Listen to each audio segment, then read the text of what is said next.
नमस्कार दोस्तों, मोहित स्टडी आई के सेंटर में आपका स्वागत है। आज हम पर्यावरण अध्ययन से संबंधित महत्वपूर्ण क्वेश्चन देखेंगे जो सीटेट एग्जाम्स के लिए इंपॉर्टेंट होंगे। वीडियो को आखिर तक देखिएगा, लास्ट तक देखिएगा। बहुत सारे ऐसे क्वेश्चंस होंगे जो बहुत बहुत इंपॉर्टेंट होंगे। आप उनके नोट्स बनाइए, उनको रिवीजन करते रहिए डेली। वीडियो अच्छा लगे तो प्लीज़ वीडियो को लाइक कीजिएगा, कमेंट कीजिए, शेयर कीजिए अपने दोस्तों के साथ ताकि वो भी इस वीडियो का लाभ ले सके। और चैनल को सब्सक्राइब नहीं किया तो प्लीज़ चैनल को भी सब्सक्राइब कर लीजिएगा। आज का जो टारगेट है वह है 30 लाइक्स का, लाइक मोटिवेशन के लिए, ताकि हम डेली आपके लिए इसी प्रकार से वीडियोस लेकर के आते रहेंगे। आइए क्वेश्चंस देखते हैं। पहला क्वेश्चन है, देखिए बहुत कॉमन क्वेश्चन है, पर्यावरण अध्ययन में मुख्य रूप से किन विषयों का समावेश होता है। तो देखिए यहाँ पे पर्यावरण जो अध्ययन होता है उसमें जो है प्राकृतिक और जीवों के बारे में, सामाजिक तथ्यों का अध्ययन किया जाता है।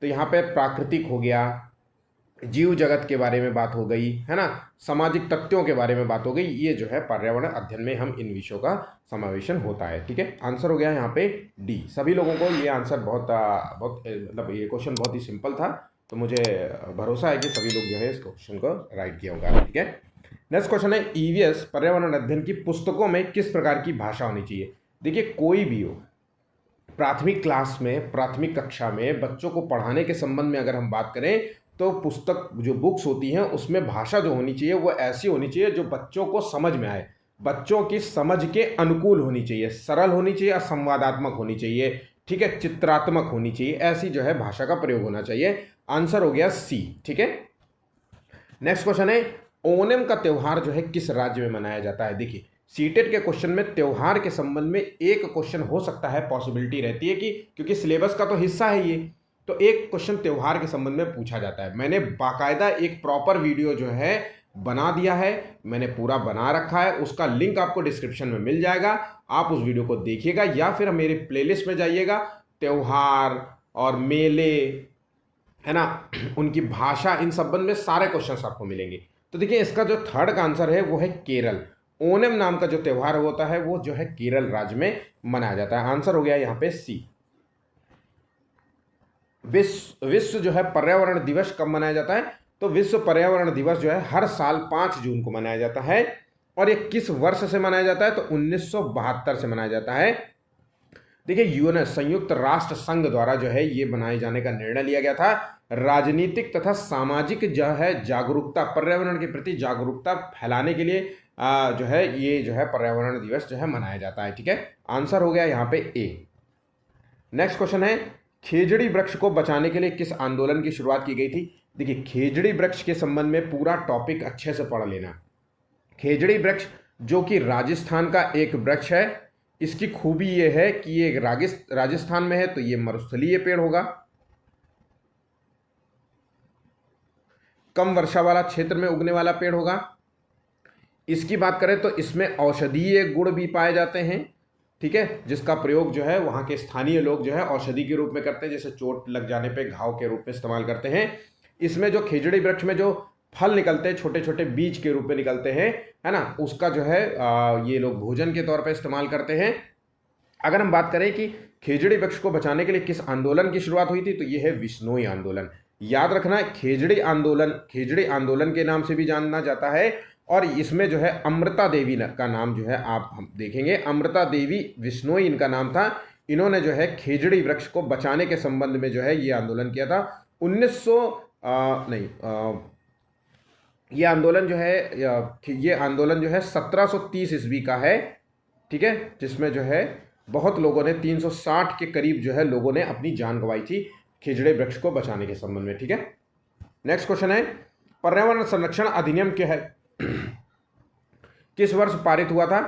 तो पर्यावरण संरक्षण अधिनियम की हम बात करें तो ये पारित हुआ था 1986 में। ऑप्शन यहाँ पे बी सही जवाब होगा। बहुत बहुत इंपॉर्टेंट क्वेश्चन है, हमेशा इस क्वेश्चन को रट लीजिए बिल्कुल। ठीक है, नेक्स्ट क्वेश्चन है, यदि हम पक्षियों का अवलोकन करते हैं तो हम यह पाते हैं कि अधिकांश पक्षी जो है अपनी गर्दन अत्यधिक हिलाते हैं। इसका कारण यह है कि, तो देखिए पक्षी जो है वो अपनी गर्दन हिलाते हैं। इसका मूल कारण यह होता है क्योंकि उनके जो आँख होते हैं, नेत्र होती है, वो स्थिर होती है और वो घूम नहीं सकती, इसलिए उनको जो है चारों तरफ देखने के लिए अपनी गर्दन घुमाते रहना पड़ता है। एक पूरा पक्षियों से संबंध में आपको पूरा एक कंप्लीट वीडियो मैंने बना रखा है, आपको वो वीडियो देख लेना चाहिए, क्योंकि उसमें जितने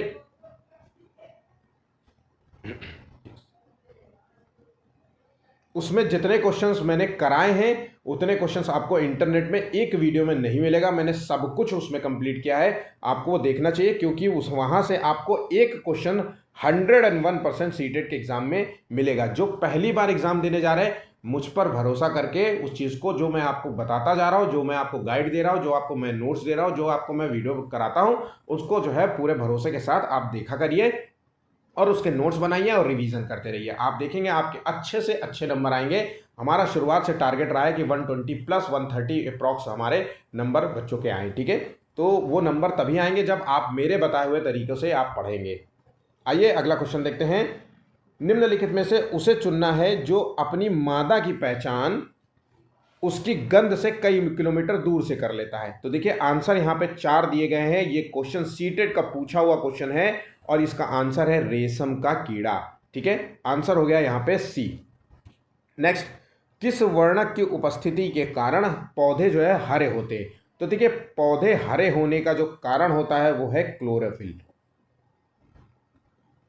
देखिए पौधे जो होते हैं वो स्वपोषी होते हैं, मतलब सूर्य के प्रकाश से अपना भोजन का निर्माण करते हैं और ये जो है प्रकाश को रासायनिक ऊर्जा में बदल देते हैं, मतलब भोजन को रासायनिक ऊर्जा में बदल करके इस तरीके से निर्माण करते हैं और स्वपोषी होते हैं, क्योंकि प्रकाश संश्लेषण की क्रिया द्वारा ही ये भोजन का निर्माण करते हैं, ठीक है। और क्या बताया जा सकता है, अगर क्वेश्चन कॉमन पूछा जाता है कि अगर किसी पौधे की पत्तियां जो है पीली पड़ जा रही तो उसमें नाइट्रोजन की कमी देखने को मिलेगी। एक पौधे के संबंध में बताया जाता है नेपेंथिस पौधा। नेपेंथिस पौधा क्या होता है? तो ये एक मांसल पौधा होता है, मतलब मांसाहारी पौधा होता है जो छोटे मोटे कीड़ों को फंसा करके खा जाता है, ठीक है। तो ये जो है आमतौर पे कहाँ उगते हैं? जहाँ पे ज़मीन पे नाइट्रोजन की कमी होती है। ये वर्षा वाले क्षेत्रों में होते हैं, क्योंकि नाइट्रोजन बहुत आसानी से जो है मतलब पानी के साथ जो है मिल करके ये बह जाती है, ठीक है, मिट्टी से बह जाती है, अलग हो जाती है। इस कारण से जो है जहाँ पे वर्षा की मात्रा ज़्यादा होगी वहाँ पे नाइट्रोजन की भी कमी देखने को मिलेगी। इतने पॉइंट्स आप याद रखिएगा, एग्जाम की दृष्टि से इंपॉर्टेंट है। दही निर्माण हेतु कौन सा सूक्ष्म जीवी उत्तरदायी है? तो देखिए दूध से दही बनने की जो क्रिया होती है किस बैक्टीरियल के वजह से होती है? तो उसे कहते हैं हम लैक्टोबैसिलस जो है बैक्टीरिया की वजह से होती है। अब लैक्टोबैसिलस जो होता है ये एक गुड बैक्टीरिया है, ठीक है, गुड बैक्टीरिया है। और रही बात, एक और बात जो है, मीठा जो दही होता है, एक सामान्य सी बात बताऊं, जो मीठा दही होता है वो जो है गुड जो है मतलब सही नहीं माना जाता, पौष्टिक रूप में सही नहीं है। जिस जो है दही की खट्टापन ज़्यादा होगा, जिसमें दूध में जिस दही में लैक्टोबैसिलस की मात्रा ज़्यादा होगी वो दही उतना ही खट्टा होगा, ठीक है। तो इसलिए दही का जो है खट्टा होना बहुत ज़रूरी है। ये जो है नॉर्मल सी बातें हैं जो आपको सामान्य रूप से जो है देखने को मिलती हैं, ठीक है। चलिए नेक्स्ट क्वेश्चन देखें। सहजीविता जो है सिम्बायोसिस का क्या अर्थ है? तो देखिए सिम्बायोसिस का मतलब होता है दोनों जीवों को लाभ देना। आंसर हो गया यहाँ पे सी। जैसे आपने कई बार एग्जाम में क्वेश्चन पूछा गया है सीटेट के एग्जाम में कि भैंस और बगुला के बीच में जो संबंध होता है, जहाँ पे बगुला जो है भैंस की पीठ में बैठता है और उस भैंस की पीठ से जो है छोटे छोटे कीड़ों को निकाल के खाता है, तो ये संबंध को हम सहजीविता कहते हैं। इसमें क्या होता है, दोनों जीवों को लाभ होता है, एक को नहीं दोनों को लाभ होता है, तभी हम सहजीविता कहेंगे उसे, ठीक है। जैसे मगरमच्छ का एग्जाम्पल है, मगरमच्छ और उसके दांत में जो है जब वो जानवरों को फाड़ता है, चीरता है, खाता है तो उसके दांत में फंस जाते हैं, तो फिर मगरमच्छ पानी से बाहर आता है और वो मुंह खोल करके बैठ जाता है, ठीक है, बैठेगा क्या, लेट जाएगा, तो मुंह खोल के लेट जाता है। फिर उसके बाद जो पक्षी होते हैं वो उसके मुंह के अंदर घुस करके उसके दांतों की सफाई करते हैं। तो ये एक भरोसे का जो है चीज़ होती है और इसमें दोनों का लाभ होता है, क्योंकि मगरमच्छ का दांत साफ हो जाता है, उसको पेन नहीं होता, दर्द नहीं होता, सड़न नहीं होती, बहुत सारी चीज़ों से बच जाता है और पक्षियों का जो है भोजन जो है मिल जाता है। तो ये दोनों सहजीविता का संबंध होता है, ठीक है। ये बात समझ जाना चाहिए, बहुत ही इंपॉर्टेंट क्वेश्चन होता है। नेक्स्ट क्वेश्चन देखते हैं। रेगिस्तानी ओक वृक्ष क्या है? देखिए रेगिस्तानी ओक का आपको क्वेश्चन दिया जाएगा और बहुत इंपॉर्टेंट है, बस इतना पता रखना चाहिए कि इसके बस केवल 6-7 पॉइंट्स है, वो पॉइंट्स आपको रटे होने चाहिए।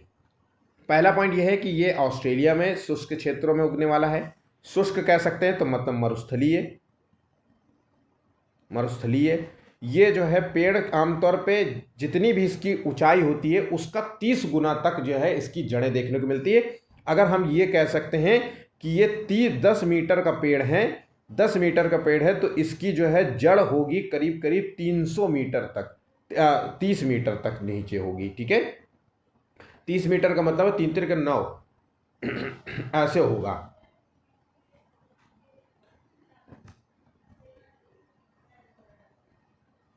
नेक्स्ट, रेगिस्तानी ओक जो है वृक्ष का अध्ययन किस पाठ में किया जाता है? एनसीईआरटी के कक्षा 5-4 में जो एनसीईआरटी की जो है पर्यावरण अध्ययन की बुक है उसमें रेगिस्तानी ओक के संबंध में दिया गया है और वो पाठ है जल बचाओ के संबंध में। ऑप्शन यहाँ पे डी सही जवाब होगा।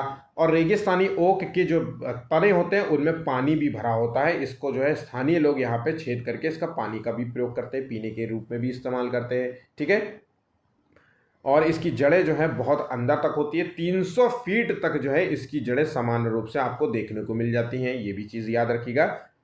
और रेगिस्तानी एरिया में जो है ये पाया जाने वाला पेड़ है। और ठीक है, बाकी सब चीज़ें जो है सामान्य हैं। चलिए नेक्स्ट क्वेश्चन देखते हैं। अब निम्नलिखित में से कौन सा उदाहरण जो है सहजीविता का नहीं है? तो मैंने बताया था कि सहजीविता का मतलब होता है दोनों जीवों को लाभ होना। अब यहाँ पे देखिए मधुमक्खी और फूल, तो फूल जो है फूल से रस निकालना और मधुमक्खी फिर उसके बाद फूल में रस बन जाता है, तो इस तरीके से ये सहजीविता का उदाहरण है। गोबर गैस और बैक्टीरिया सहजीविता का उदाहरण है, लेकिन कुकुरमुत्ता और पेड़ का संबंध जो है सहजीविता से नहीं है। बगुला और भैंस का भी संबंध सहजीविता से है। आंसर याद रखना, ऑप्शन यहाँ पे सी जो है वो गलत होगा। नेक्स्ट क्वेश्चन देखते हैं। एस्किमो जनजाति मुख्यतः किस क्षेत्र में पाई जाती है? तो एस्किमो जो जनजाति होती है ये पाई जाती है आर्कटिक क्षेत्र में। ये बर्फीली क्षेत्र में पाई जाने वाली एक जो है क्षेत्र में पाई जाने वाली एक जनजाति है। याद रखना, ये चीज़ भी ध्यान रखना, आर्कटिक क्षेत्र में पाई जाती है। और इनके घर को, इनके बर्फ वाले घरों को हम इग्लू के नाम से भी जानते हैं, इसलिए ध्यान रखना, ये भी बहुत इंपॉर्टेंट। इन शब्द को याद रखिएगा क्योंकि एग्जाम में बहुत पूछे जाते हैं। तो 15वें का आंसर हो गया यहाँ पे बी। नेक्स्ट क्वेश्चन देखते हैं। अब एस्किमो जनजाति की भाषा को क्या कहा जाता है? तो एस्किमो जनजाति की जो भाषा है, वहाँ के जो लोग हैं जो भाषा बोलते हैं उसको हम इनुइट बोलते हैं। इनुइट बोलते हैं। आंसर हो गया यहाँ पे सी सही जवाब होगा। नेक्स्ट, निम्नलिखित में से कौन सा पक्षी जो है कैक्टस पौधों के कांटों के बीच में अपना घोंसला बनाता है? तो ये पौधा है ये पक्षी है, ये फाख्ता पक्षी है। आंसर हो गया यहाँ पे डी। ध्यान रखिएगा, मैंने बार बार कह रहा हूं कि पक्षियों के संबंध में आपसे क्वेश्चन पूछेगा, इसलिए जितना हो सके पक्षियों के संबंध में 1 2 3 4 वीडियो डिफरेंट चैनल से देख लीजिए, है ना। मेरा भी वीडियो देख लीजिएगा, मैंने लिंक उसका डिस्क्रिप्शन में दे दूंगा, क्योंकि मैंने जितने क्वेश्चंस आपको कराए होंगे उतने क्वेश्चन आपको किसी भी चैनल में नहीं मिलेंगे। तो प्रॉपर वे में जो है चीज़ों को देख लीजिएगा, ये सारा क्वेश्चन आपको वहाँ पे मिलेगा। नेक्स्ट क्वेश्चन देखते हैं। बच्चों को पौधों के बारे में सिखाने का सबसे अच्छा तरीका क्या है? तो अगर हम बच्चों को पौधों के संबंध में बातें सिखाना चाहते हैं, बताना चाहते हैं, तो उनको जो है वो गतिविधियां करने देना चाहिए। तो स्वयं से पौधों को लगाने के देना चाहिए, फिर उनका जो है उनका ध्यान रखने के लिए बोलना चाहिए कि डेली उसमें पानी डालें, है ना। ये भी देखिए कि कोई चीज़ खराब तो नहीं हो रही है, पौधे खराब तो नहीं हो रहे, इस तरीके से। तो उन्हें पौधे देखने और उगाने की गतिविधि कराना। आंसर हो गया यहाँ पे सी होगा सही जवाब। ना कि चित्र दिखाने से कोई फायदा नहीं होगा, परिभाषाओं के रटने से कोई फायदा नहीं होगा, केवल पाठ पढ़ाने से कोई फायदा नहीं होगा। जब तक बच्चा जो है स्वयं से गतिविधियां नहीं करेगा तब तक वो बेहतर तरीके से सीख नहीं सकता। पर्यावरण के अध्ययन में तो स्वयं से गतिविधियां बहुत इंपॉर्टेंट होती हैं। सीसी मक्खी जो है किस जीवाणु या परजीवी के माध्यम से रोग फैलाती है? तो याद रखना, सीसी एक मक्खी है और मक्खी जनित जो रोग होता है उसको हम कहते हैं ट्रिपनोसोमा, या फिर हम कह सकते हैं इंसोमेनिया। इसमें क्या होता है, सीसी की मक्खी के काटने से ये जो है व्यक्ति को ट्रिपनोसोमा नाम का जो है रोग फैल जाता है, इंसोनोमिया हो जाता है। इसमें व्यक्ति जो होता है अत्यधिक सोता है, अत्यधिक जो है सोने की बीमारी हो जाती है, सोना हो जाता है, सोता, ठीक है, खूब सोता है धड़ालने से, और बड़ा आलसी होता है।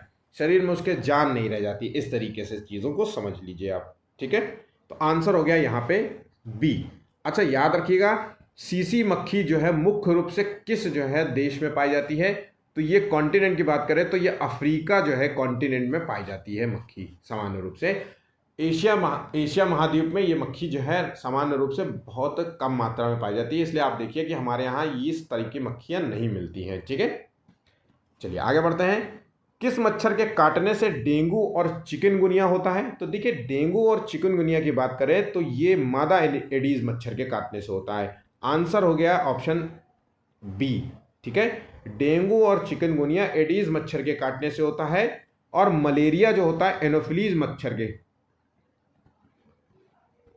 तो मलेरिया जो रोग होता है वो एनोफिलीज मच्छर के काटने से होता है, और डेंगू एडीज मच्छर के काटने से होता है। और मलेरिया के जो है खोज किसने की थी, मलेरिया वाली बात की कि इस मच्छर के काटने से मलेरिया होता है, तो इसका नाम याद कर लीजिएगा, रोनाल्ड रॉस जो है नाम के वैज्ञानिक थे, है ना, उन्होंने जो है इसकी खोज की थी, ठीक है।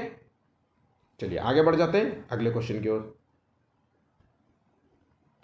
कोई किसान उर्वरकों और कीटनाशकों का अधिक उपयोग करके अपने खेतों में बार बार धान की जो है फसल उगा रहा है। ऐसा करने से उसके खेत की मृदा जो है क्या उपजाऊ बन जाएगी, या फिर जो है केवल धान की फसलों के उपयोगी रहेगी, या जुताई के लिए उपयुक्त बन जाएगी, या फिर बंजर हो जाएगी। तो देखिए अत्यधिक कीटनाशकों का इस्तेमाल, उर्वरकों का इस्तेमाल से क्या होता है, जमीन की उर्वरक शक्ति जो है कमज़ोर हो जाती है और धीरे धीरे बंजर हो जाती है। जैसा कि हम देख रहे हैं कि पंजाब में अत्यधिक उर्वरक का इस्तेमाल करने से प्रोडक्शन का ज़्यादा से ज़्यादा जो है प्रोडक्शन हो, ज़्यादा से ज़्यादा जो है अनाज उत्पन्न हो, इसलिए आप देख रहे हैं कि वहाँ पे की जो है मिट्टी की उर्वरक शक्ति जो है बिल्कुल कमज़ोर हो चुकी है। और जो पहले जो है 1 बीघा में मान लीजिए 10 कुंटल, 12 कुंटल, 13 कुंटल अनाज होता था, आज के समय में देखा जाए तो 8 कुंटल ही जो है गेहूं का उत्पादन हो पा रहा है एक जो है बीघा के खेत में। तो इस तरीके से जो है उनकी जो मिट्टी की जो उर्वरक शक्ति है वो क्षीण होती जा रही है, ठीक है। आंसर हो गया यहाँ पे डी। सबसे कठोर ऊतक कौन सा है जो दांतों को जो है बाहरी परत बनाता है, तो दांत की जो बाहरी परत होती है वो बनी होती है एनामिल, उसको हम एनामिल कहते हैं, या एनामिल की बनी होती है। तो ये बड़ा कठोर होता है, ठीक है, याद रखिएगा। आंसर हो गया यहाँ पे सी।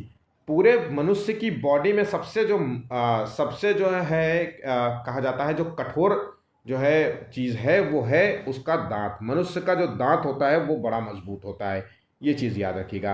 अब ध्यान रखिएगा कि ये तो हम सभी को पता है कि एक व्यक्ति के जो है शरीर में मुंह में 32 दांत होते हैं, लेकिन आपसे ये क्वेश्चन नहीं पूछेगा 32 दांत होते हैं। आपको याद रखना है, नोट कर लीजिए, पीछे के जो दांत होते हैं, जो दांत जो बिल्कुल मुंह के सबसे पीछे दांत हिस्से में होते हैं, उन दांतों को हम मोलर कहते हैं। क्या कहते हैं?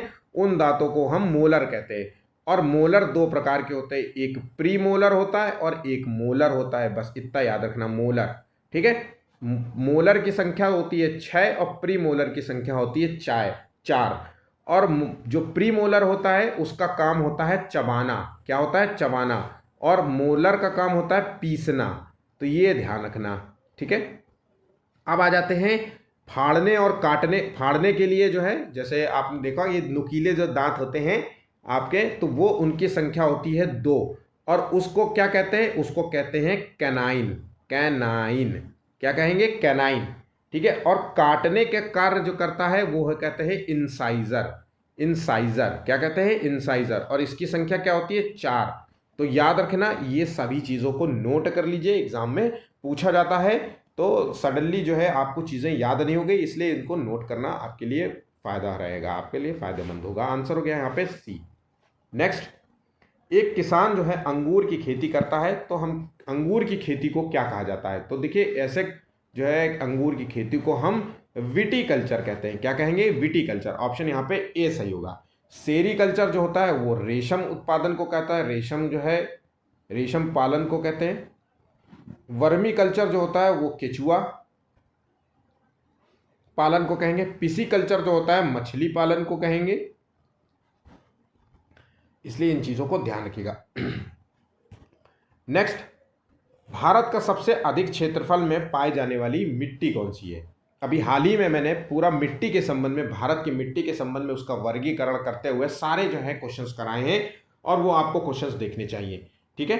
तो उसको देख लीजिएगा, जिसका लिंक आपको डिस्क्रिप्शन में मिल जाएगा। तो ये मिट्टी जो होती है, ये है सबसे ज़्यादा अधिक क्षेत्रफल में पाई जाने वाली मिट्टी है जलोढ़ मिट्टी। अब ये कहाँ पाई जाती है?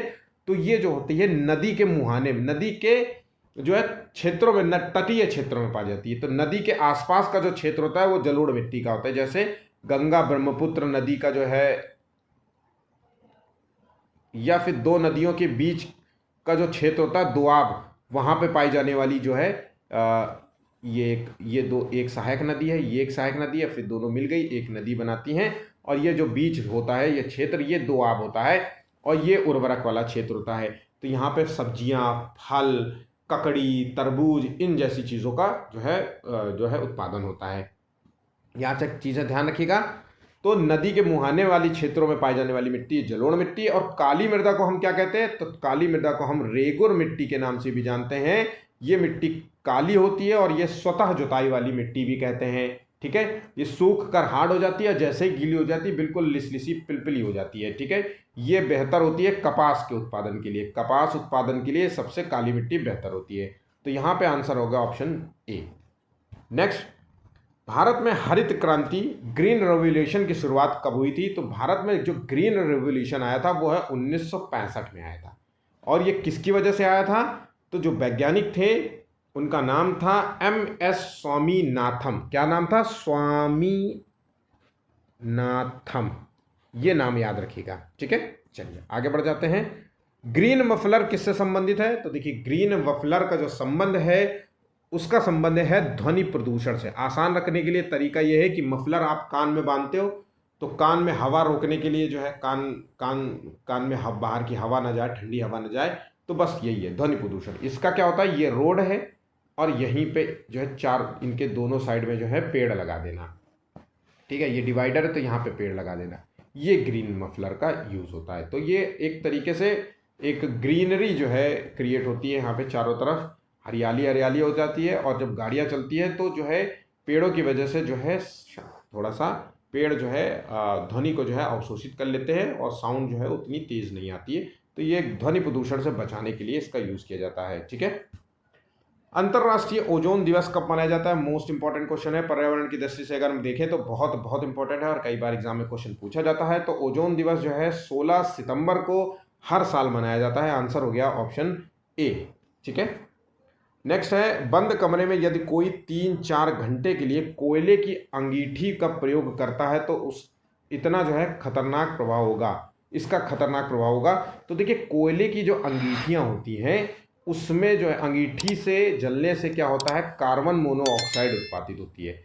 और कार्बन मोनोऑक्साइड जो होता है जो ब्लड में घुली हुई ऑक्सीजन की मात्रा को कम कर देती है। तो याद रखना, रक्त में घुली हुई ऑक्सीजन की मात्रा को कम कर देती है और वहाँ पे रक्त में जो है कार्बन मोनोऑक्साइड की मात्रा को बढ़ा देती है। इससे क्या होता है? व्यक्ति जो है, जैसे खून किसी के शरीर में ब्लड का काम होता है ऑक्सीजन को ले जाना शरीर में, ठीक है। और उसमें ही ऑक्सीजन नहीं होगी तो जो है अचानक जो है व्यक्ति का ब्रेन डेड हो जाता है, ये होता है। तो आंसर हो गया यहाँ पे सी, ठीक है। जो कार होती है, कार से निकलने वाला जो धुआं होता है उसमें भी कार्बन मोनोऑक्साइड होती है, ठीक है।